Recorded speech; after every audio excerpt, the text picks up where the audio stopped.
हरदम दहात रही तोहरा बघवे के जस हो। जय हिंद दोस्तों, राधे राधे।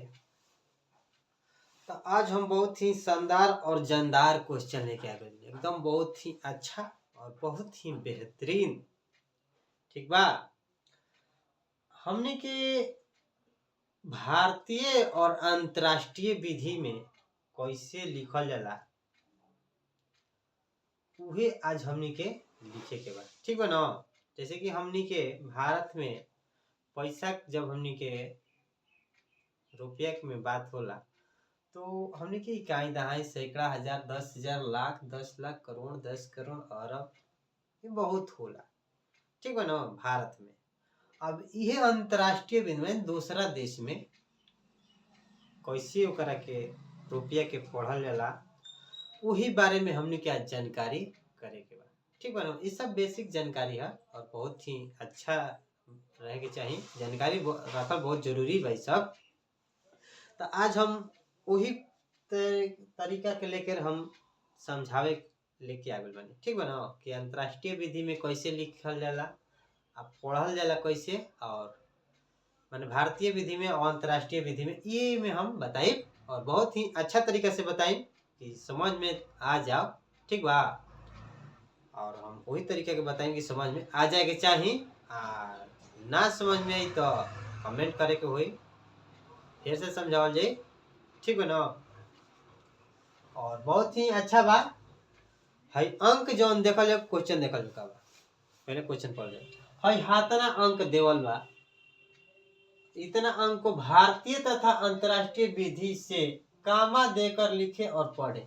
मैंने कामा दे के लिखे के बा और पढ़े के बा। तो भारत में कौन के बाद कामा दियाला और अंतर्राष्ट्रीय में कौन के बाद कामा देवे के चाहिए वही बारे में हमने क्या जानकारी लेंगे और बहुत ही बेहतरीन तरीके से जानकारी लोगे। ठीक बा। तो चल जाओ पहले हमने के भारत के बारे में जान जाओ, उसके बाद विदेश के बारे में जानेंगे। ठीक बा ना। कैसे क्या अपना देश के बारे में जाने के तब ना विदेश के बारे में जानेंगे, और अपना देश के बारे में जानवे ना करेंगे तो विदेश में से जान के क्या फायदा। पहले भारत के बारे में जान लो। ठीक है ना। आओ जाओ एकरा के हले कर लिया, मैंने हले करे के बाद। ठीक है ना। अब का बा है पहले हमनी के संख्या लिख लेवे के बा ना। पहले हम भारतीय और अंतर्राष्ट्रीय लिख देते हैं। ठीक है ना। भारतीय विधि, भारतीय विधि हो गई एकरा के हम गिर देते नहीं।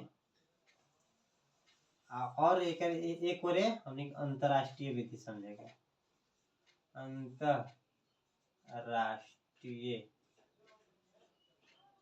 अंतर्राष्ट्रीय विधि। ठीक। पहले भारत में समझल जा। भारत के करेंसी मैंने कौन के बाद कामा दियाला ओकरा बाद अंतर्राष्ट्रीय के बारे में समझेगा। ठीक है ना। मैंने भारत के पैसा कैसे गिनल जाला अंतर्राष्ट्रीय में कैसे गिनल जाला वही दोनों के बारे में समझेगा। ठीक। अब है दे संख्या लिख लेवल जाओ। संख्या बा 24 56 89 230। ठीक बा ना। अब एक के हमनी के अब कामा देवे के बा। ठीक बा। एकरा के हमनी के कामा अबे में बैठावे के बा कि भारत में कौन के बाद कामा लागेला। ठीक बा नो। तो हमनी के कामा बैठा लगावल जाओ। तो काम पढ़े के कैसे करेंगे हेजे लिख देते पढ़ना। हेजे हमने के लिख देते हैं पढ़िए के या कम लगावे के। ठीक बा ना। है अंक 24 56 89 230। देखो जाओ भारतीय में ई होला ना कि दाहिने से हेने से दाहिने है। ठीक बा ना। दाहिने से 3 अंक के बाद पहल का बेकामा लागेला। ठीक बा ना। ओकरा बाद 2 अंक के बाद कामा लागेला। ठीक। तो पहले हमनी के 3 अंक के बाद कामा लगा लिया, ओकरा बाद 2 ओकरा बाद 2। ठीक। ठीक बा। हमनी के एकरा के लिख देनी जा, कामा दे देनी जा। ठीक बा, कामा दिया गई। अब एकरा के पढ़े के कैसे, कतना पढ़ कैसे पढ़ल जी, पढ़ल जाए एकरा के इकाई दहाई सैकड़ा हजार 10,000 लाख 10 लाख करोड़ 10 करोड़, यानी एकरा के हमके 24 करोड़ 56 लाख 89,230 कह सकत है जा। ठीक बा ना, कोई नहीं किस सकत माने अतने बा कतना 24 करोड़ 56 लाख 89,230 पढ़ाई। ठीक है, भारत के भाषा में, भारत में इतना बोलल जी। बाकी अब यह विदेश में, यह चीज के विदेश में ओकर अलग बात हो जी। एकरा में इकाई दहाई सैकड़ा करोड़ लाख होता, बाकी विदेश में ई ना होला। इकाई होला, हजार होला, मिलियन होला आ बिलियन होला। ठीक बा ना, भारत में बहुत होला। ठीक बा ना, तो अब हमने के भारत में जान गनी जा कि कैसे पढ़ल जली, कैसे पढ़ल जाई, क अंक के बाद कामा लागी। क्लियर हो गई। अब अंतरराष्ट्रीय में आ जाओ। अंतरराष्ट्रीय में यह सवाल के हमने करेंगे 24 56 89 24 56 89 230। अब एक में हमने के कामा बैठावे के बा। ठीक बा ना, कामा बा इसे हम लिख देते हैं, कामा बैठा के आप पढ़िए ले बा, यही में कामा बैठा के आई जो पढ़ लेवे के बा। तो लिखल बा कामा देकर लिखे और पढ़े। ठीक बा ना, हमने के ये कॉमा लिख दे देवे, लगा देवे के बा आ पढ़ियो लेवे के बा, माने कतना होई। तो हम समझते अंतरराष्ट्रीय विधि में ये होला ना कि 3 अंक दाहिने से 3-3 अंक के बाद कामा रहेला। ठीक बा ना, 3-3 अंक के बाद कामा रहेला। कैसे कि जब 3 अंक देखा जाते हैं, ठीक है, हम लिख के समझाते हैं 24 56 89 230। ठीक बा, अंतरराष्ट्रीय विधि माने विदेश में क अंक के बाद कामा लागेला। विदेश में 3 अंक के बाद कामा लागेला, 3-3 अंक।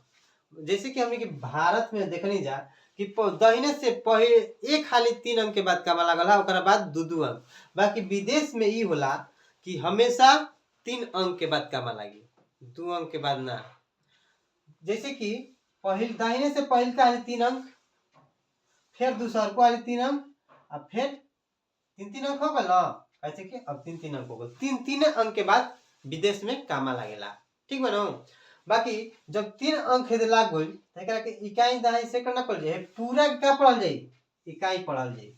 ई पूरा के इकाई, ओकरा बाद है पूरा के हजार है मिलियन।